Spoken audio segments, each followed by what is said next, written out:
Popping Artists, which is fundamentally a multidisciplinary, interdisciplinary artist ongoing project. Stems out of our relationship with Mark Chatterley, the fabulous sculptor and potter. Carol was Mark's apprentice some years ago. 20 years, we just found out. 20 years ago. When we helped build his kiln on the property we're now sitting in.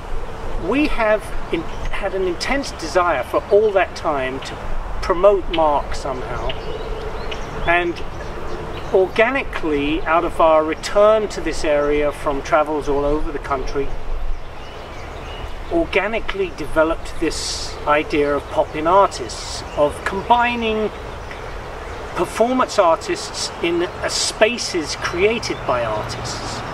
So Mark was the natural for that, because his work is so dramatic and so interesting and so mystical that to stand amongst it is an inspiration itself, but it's also an inspiration to the audience, don't you think?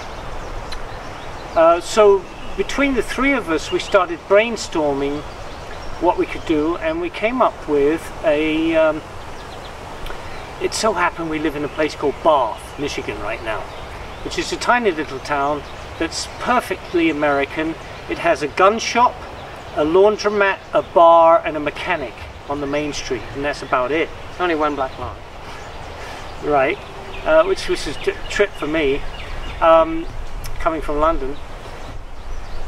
The mechanic, turns out he fixes our van a couple of times, and we get to know him, and his dad owns a coffee shop. So all of a sudden we have a venue. This is how organically this sort of developed.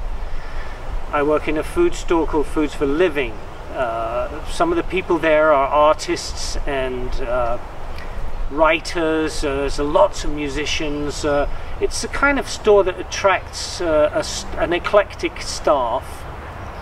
And out of this came the concept for the first Popping Artists event, which was what you will see in this footage, and we called it a literary variety show. It's a return to the concept of the salon that became so important to the Impressionists, for instance, in Paris, where some patron would throw open their house and say, won't you come over and bring your paintings, and I've got a clavinet that you can play, Mr. Chopin. And there they all sat, those, everybody from Toulouse-Lautrec on to later people like Picasso and Dali and you name it. And the salon concept is a place where performers come to share their work, but they also come to be inspired, and they come to meet patrons that might take on their work and exchange ideas in the most important fashion, which is inter their discipline, so outside their own discipline. So a sculptor gets to talk to a painter gets to talk to a musician gets to talk to a poet, and it all comes together in a salon where freedom for expression is paramount. We wanted to put that on in an environment with Mark's work, and that's what we ended up with, and that's what you will see in this footage. In addition, we want to introduce you to Mark.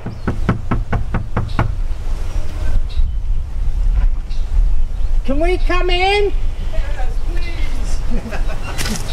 Here he is, the man himself.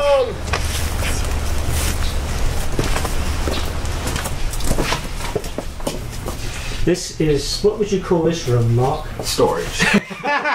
Storage, right. The official name of this room, ladies and gentlemen, is storage. This is where they come, to go someplace else. So, what I'm trying to do is figure out what memory looks like. So these pieces are bundled memories in a multi-dimensional universe. this was a lot of fun to make. I threw all these bubbles on the wheel because I started out as a potter, And I 6 inches a day kept building it, and just had fun. And then my bubble glaze took over. Yeah. Just to like break this down even more so people understand, you are working with wet clay to begin with, and you can go 6 inches, you say, before it starts sort of to collapse, right? Oh, any more weight, right? And it's hollow. It's hollow. They're like, this is like a giant pot. They're all like giant pots. So that you're still in the concept of container then, right? As a potter. Oh yeah, and that's why the eyes are always open, because it could be a container for souls. It could be a container for energy. It could, dark air. It's like, I always like that one. Dark air. So come look and see how I do the bisque kiln.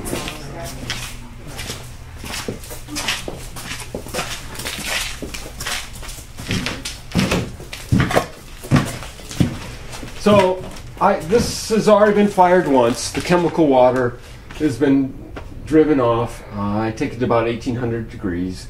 This is called bisque. So it's hard now and it will accept glaze. And this is always the critical part, because you can blow things up when the pieces are wet. So I do a 4-day bisque, and then it usually takes a couple of days to cool down. And then when it comes back in there, I can fire it up to 2100 degrees in a day or so, and it takes 4 days to cool down. There's so much heat. How long did you keep it at 21?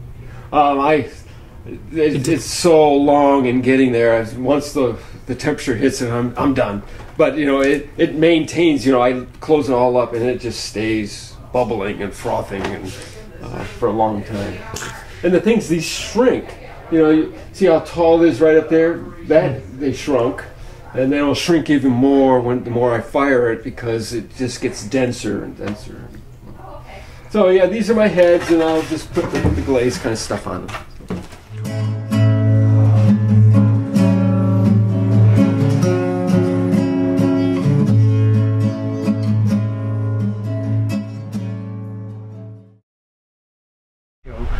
We thought about how can we integrate Mark Chatterley's work into a performance, and here we are. This is how you do it. You get him to produce something and haul it to your gig and set up an environment in which a poet can declaim his poetry or her poetry in an environment that already gives you a feeling of art, right? Yes. So this is an integral part of pop-in artists, is the collaboration between disciplines, between artists in different disciplines. So here we are, we stand here, we can declaim, and it gives you a great feeling as a performer, as a poet, as a writer, as a friend. It gives you a great feeling to stand in the presence of this kind of work.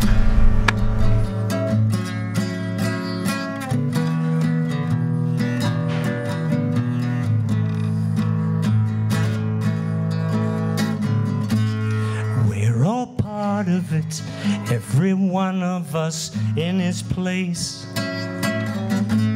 Just one part of the ever-growing human race. Do you see? You